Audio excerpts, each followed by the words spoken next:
Hello everybody. It is Monday, the 16th of December. I want to talk about the trap, and I want to talk about Plato's cave, and that a lot of people have entered into these caves and they're not actually aware that they're in them and what is actually happening in those caves. The story that we're being told at the moment is you are in a virtual reality. You're watching a shadow play on the wall and you believe that to be reality. And then once you get out of the cave, you're entering into the real reality. Right. Actually, there's a lot more that is happening in those caves. When people watch the shadow play and make it their reality, those shadow plays are actually stories. Obviously, there's a story being portrayed on the wall that create man, that create a being. In a way, all the esoteric and occult teachings, or the occult ways, like alchemy and the way of the Freemasons and other ways,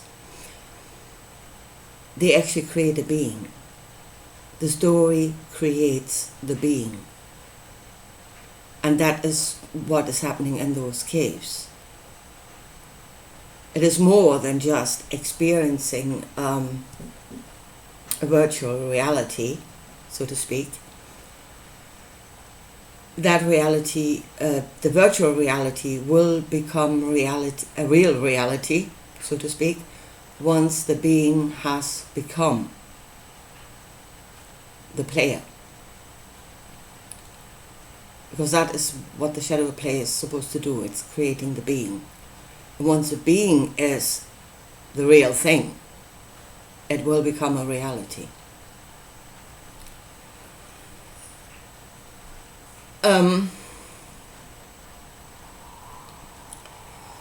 So most of religions are Plato's caves, the caves, because they tell stories that are actually detached from what we experience as reality in this world. Yeah, they're from out there. It's a knowledge of heaven. It's a knowledge from outside of this world. Yeah? That we need to take in to make it a reality. We are the creators of reality, and the story that we think we're in is a tool to create us. Now, for instance, Christianity is a Plato's cave. Most definitely is. And there needs to be a rock-solid belief, again, that is not in any way anchored in this world, in this reality, but from out there. And that rock-solid belief that the first seed is the rock on which it's built is Jesus is the Christ, the Son of the living God. That is what you need to take in and make it your reality. And as I said, it is detached from anything that you actually experience here. But you need to take it in, and you need to make it a reality, the solid rock on which you build everything else. It creates your perception. And of course, from this little seed, Jesus is the Christ, you can add to that. You can build the story. Jesus is the Savior. Jesus is the King of Kings. Jesus is Lord. Jesus is the all itself, whatever. And then you start living in that reality. It's a virtual reality. It's not actually something that is in this world or displayed in this world in any way, shape or form. As I said, it's the knowledge of heaven. Now there's another story at the moment, a very strong story. I mean the story of Jesus has created. Absolutely has created. Now, there's another story right now, and it's actually the same story just told from a slightly different angle. And that is the story of the archons and of the demiurge. Yeah? Again, people enter into that story.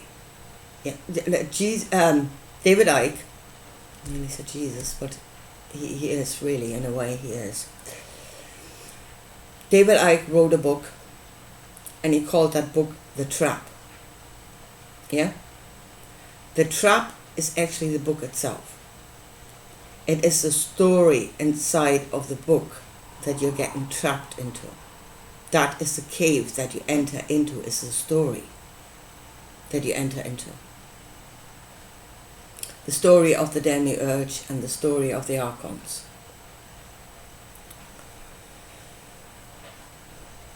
And again, you start living in that reality.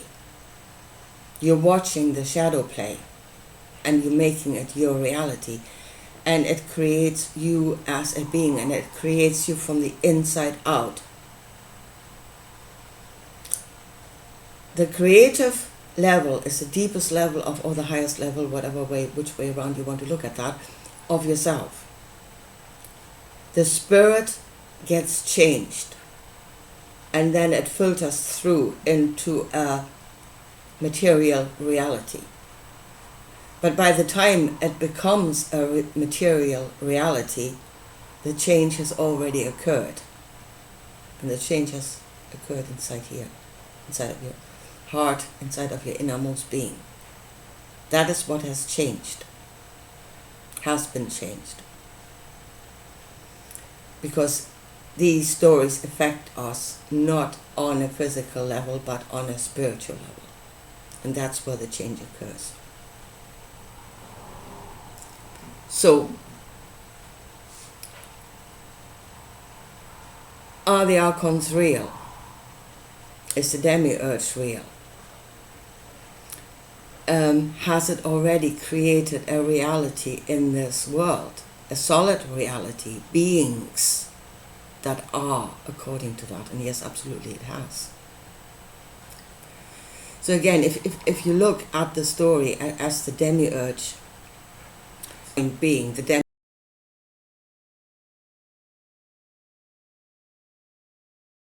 demiurge is just one thing, but it is a state of consciousness. Yeah?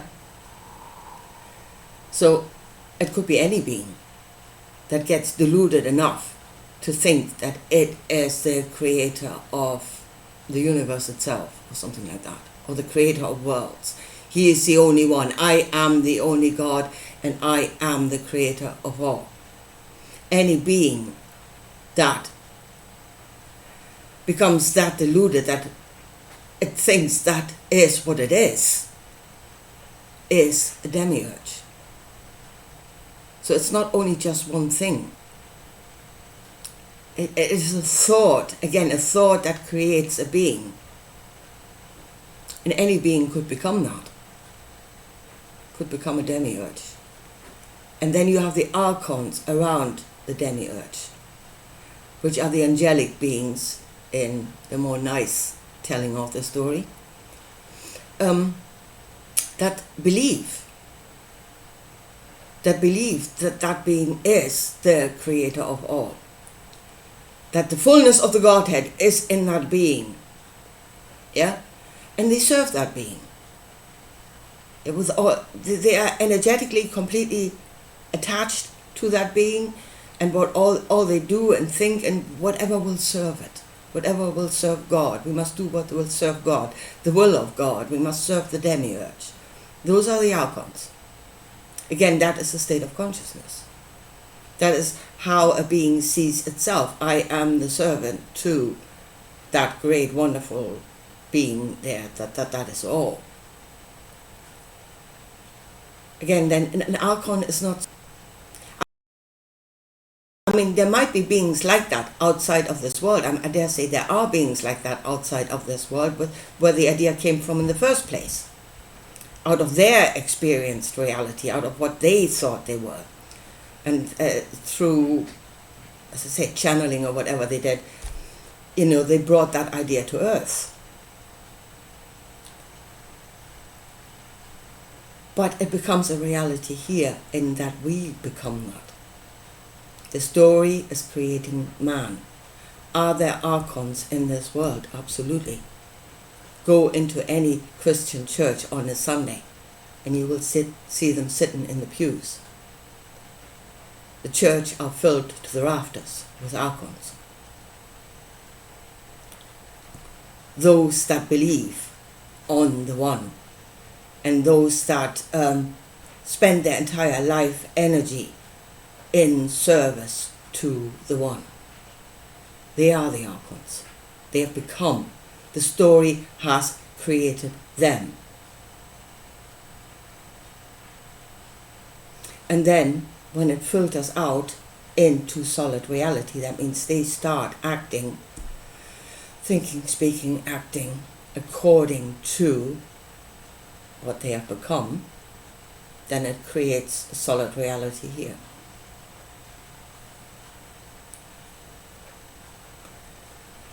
So I'm not saying there is not something out there that is that.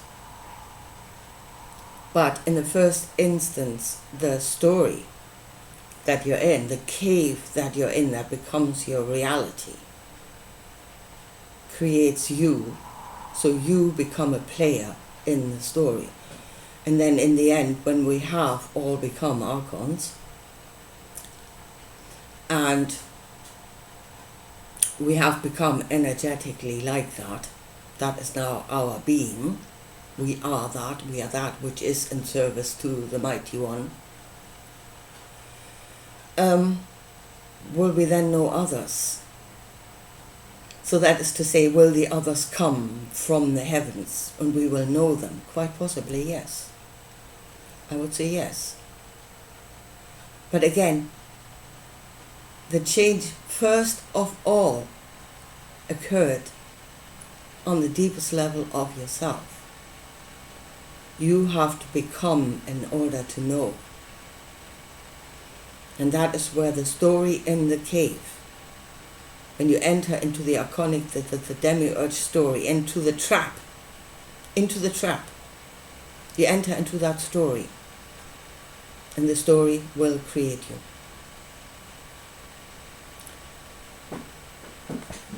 Now, we have free will. Actually, out of understanding what it is we're doing, we should have free will. We do not have to enter into those story caves. We can reject them. As it is in this world, most people are not being given the choice.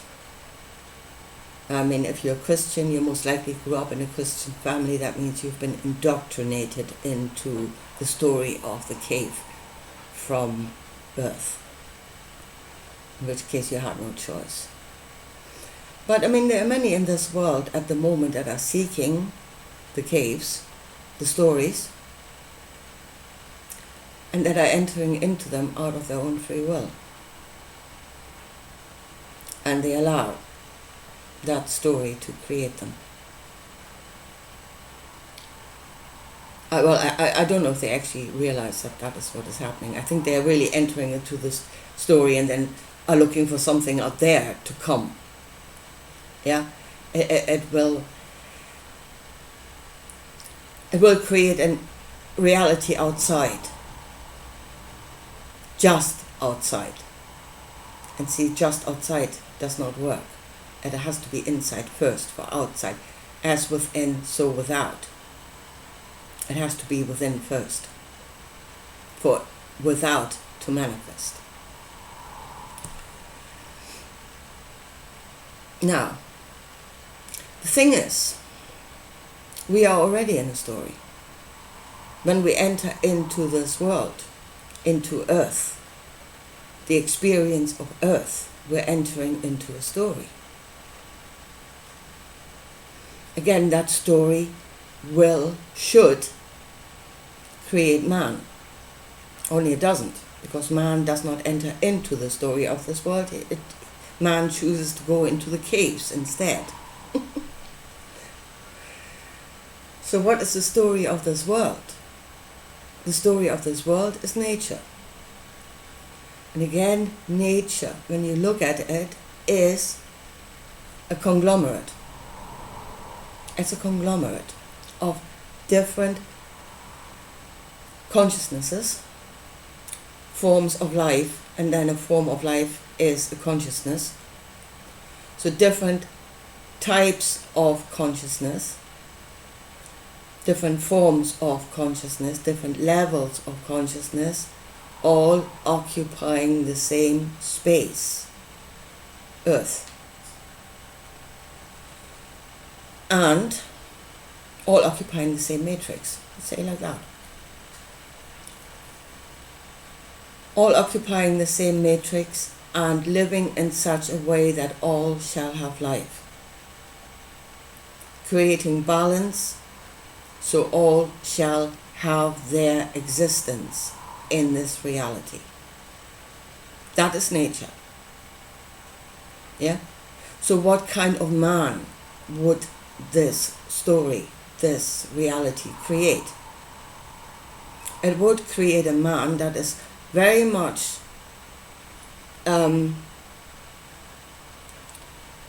aware of self because you see the difference between yourself and the other forms. So that makes the awareness of self very strong. So strongly aware of self.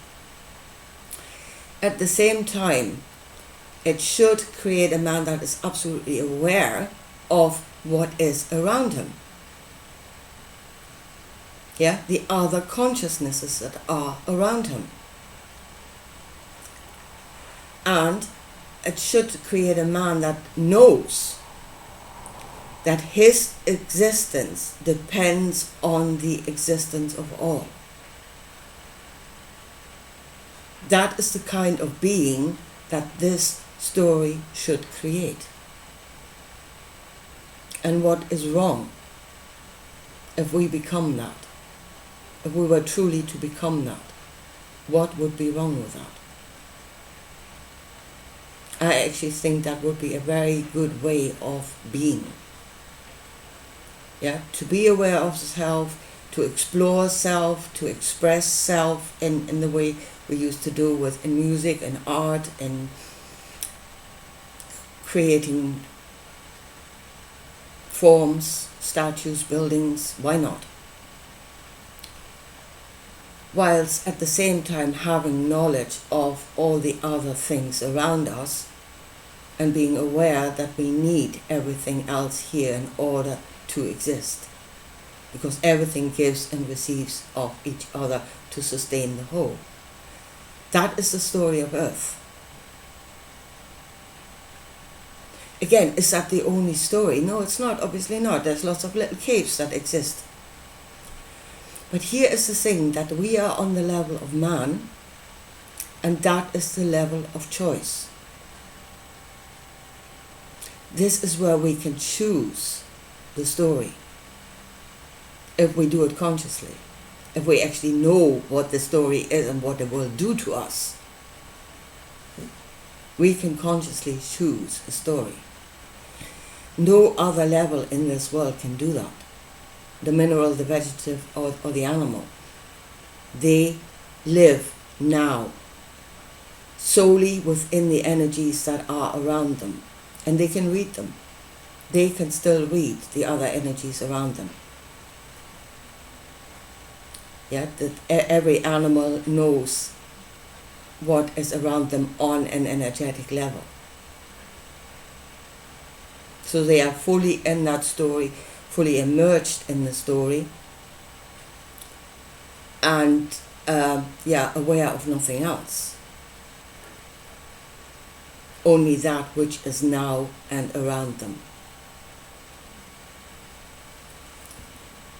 Man has got the ability to reach out beyond this field of energy to connect to other energies, and again from there we got other stories, other perceptions, other beings that had a different perception of what they were and what they were in. And then we went and hailed that as the only truth because it's out there. This is also a truth. And here is your choice. What is it you want to become? What story do you want to be in to create you? There is your free will. There is your place of free will.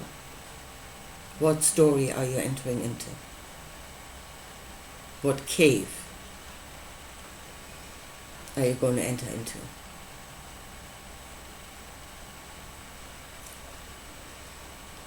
So, as I said, the other, nature is the story of the world as a whole. That is the solid story of this world.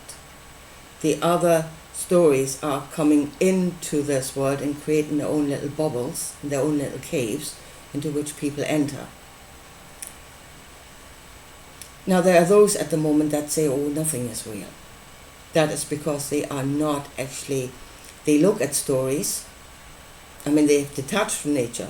We have detached from the reality of this world, the story of this world. We're no longer energetically that deep into it that we know it. And they have not really invested in the other stories energetically. They're just observers of the other stories. So they're now really in no man's land. Yeah? They're like fluttering from one story to the next, and they're not really investing in anything at the moment themselves, not investing themselves in anything. And yet to them it would seem that nothing is real, because you're not experiencing anything as a full reality on every level.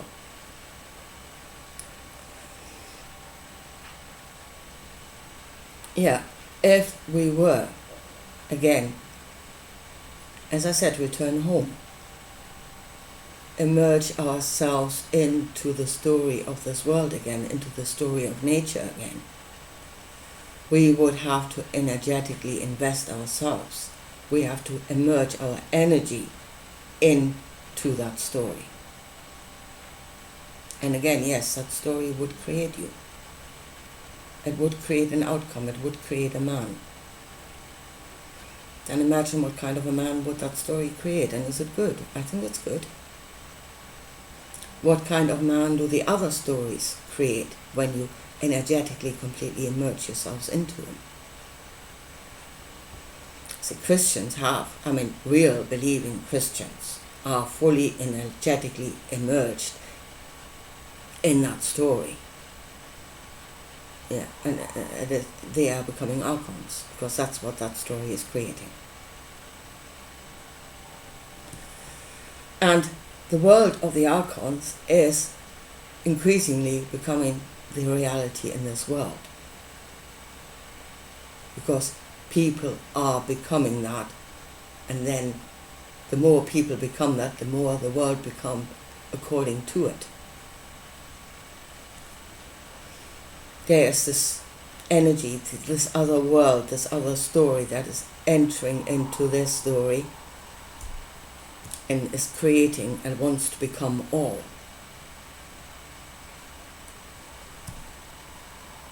And I was thinking this morning that, if, as I said, it creates, the archon is yourself. It becomes yourself. You are becoming that. And I thought, if there's enough archons that are ready, the demiurge will come, maybe. If the archons are ready, the demiurge will come. And again, is that the story you actually want to be in? Why do you want to be that? Why do you... And again, people are not aware that they're actually making a choice. Yeah? It is not like you are that nothing that needs to be saved, or you are that nothing that has to serve the one glorious God. You are not that. By entering into the story, you're making the choice of becoming that. And I think most people are not aware that they're making that choice and what it will do to them.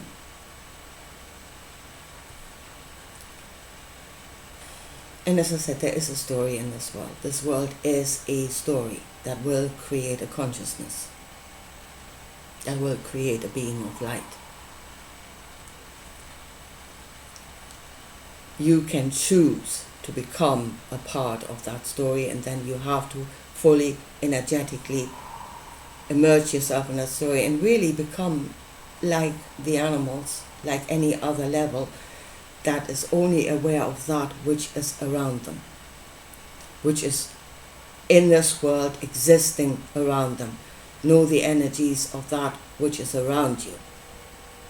Not energies that are not in this world out there somewhere, but just focus completely on what is around us. Fully immerse ourselves into that story, and yes, allow that story to create us. And then we're doing it out of our own free will, knowing what it is we're doing.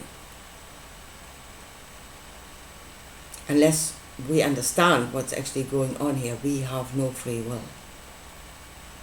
Knowledge will lead to free will. Understanding will lead to free will. It's the only way. Anyway, here folks, I leave it at that for today. And I'll talk to you again soon. Bye.